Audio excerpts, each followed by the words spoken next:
What do all of these names have in common? Freddie Gray, 25, asked for a medic multiple times. Michael Brown, 18, his last words were, "I don't have a gun, stop shooting." 4 hours, that's how long his body was left in the streets of his own community. Trayvon Martin, 17, what are you following me for? Eric Gardner, I can't breathe. Tamir Rice, 12. He was playing in the park with a toy gun when officers pulled up on the scenes, and within 2 seconds, his body was filled with holes, releasing the screams of unjust despair.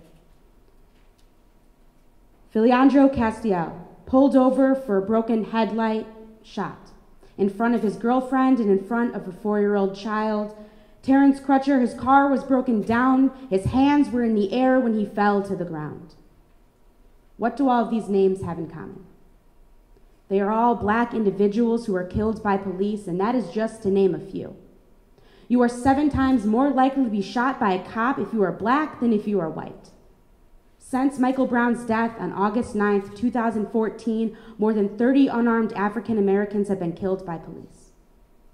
That statistic does not include those harassed, beaten, and profiled by police. You are 58 times more likely to be killed by a cop than you are a terrorist.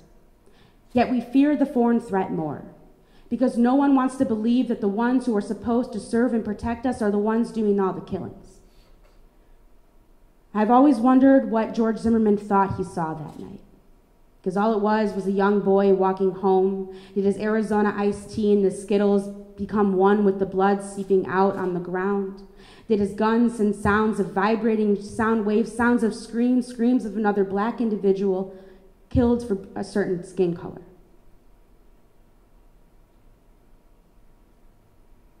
Shots were fired in the dark night, drowning out the screams of the Black community's turmoil. It was silent after the shots, but it was the loudest silence that community has ever heard. Did Tamir Rice think that when he went to the park that day that he wouldn't be home for his mother to tuck him in that night?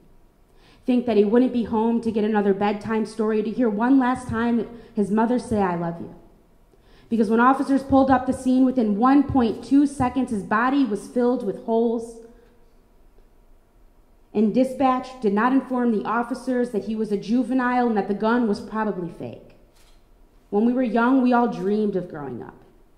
We wanted to be firefighters, wanted to be astronauts, dancers. We wanted to be the president. And some of us wanted to be cops. But some little boys and little girls don't get a chance to grow out of their dress-up clothes. Now, I used to believe in the system until people chanted all lives matter and blue lives matter in protest of Black lives matter. But we need to understand that Black lives matter too. White silence is no longer about being just a bystander, because white silence is violence.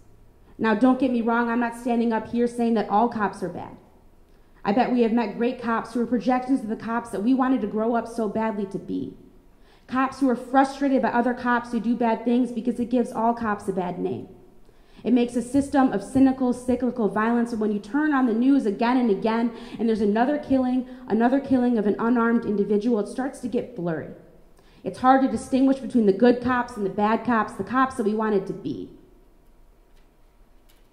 There's blood that keeps pooling out into the streets where mothers hold their babies in their arms, hoping that their child's face won't be the next one plastered on the news that night, adding to the list of never-ending names. Blood keeps pooling out into the streets, so many names written in blood from the murdered victims that we can no longer ignore. We are running too low on blood to add more names to that list, and we cannot spare to lose another drop on this all too common occurrence. Thank you.